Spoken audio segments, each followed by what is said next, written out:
যুক্তরাষ্ট্র কি সত্যি ভেনেজুয়েলার সাথে যুদ্ধে জড়াবে নাকি শুধুই ফাঁকা বুলি আওড়াচ্ছেন মার্কিন প্রেসিডেন্ট ডোনাল্ড ট্রাম্প? যদি হামলা হয়ও তাহলে মার্কিন হামলা কিভাবে সামাল দেবে ভেনেজুয়েলা? এ প্রশ্নই এখন ঘুরপাক খাচ্ছে বিশ্ব রাজনীতিতে।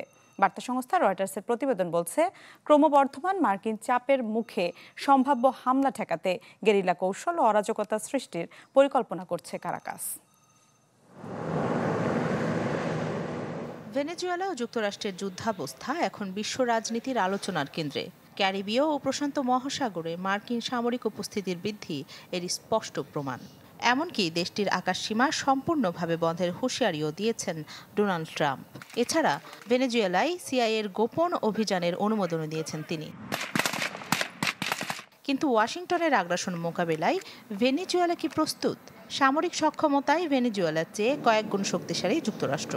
বিপরীতে প্রশিক্ষণের অভাব, কম বেতন ও পুরনো সামরিক সরঞ্জামের কারণে অনেকটাই দুর্বল কারাকাসের সামরিক বাহিনী।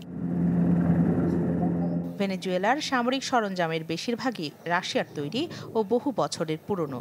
2000 সাল থেকে 20টি সুখোই ফাইটার জেট কিনেছে ভেনেজুয়েলা, যা মার্কিন B-2 বিমানের তুলনায় খুবই দুর্বল। পাশাপাশি রাশিয়ার তৈরি হেলিকপ্টার, ট্যাঙ্ক ও কাঁধে বহনযোগ্য ক্ষেপণাস্ত্রগুলোর অবস্থাও নাজুক।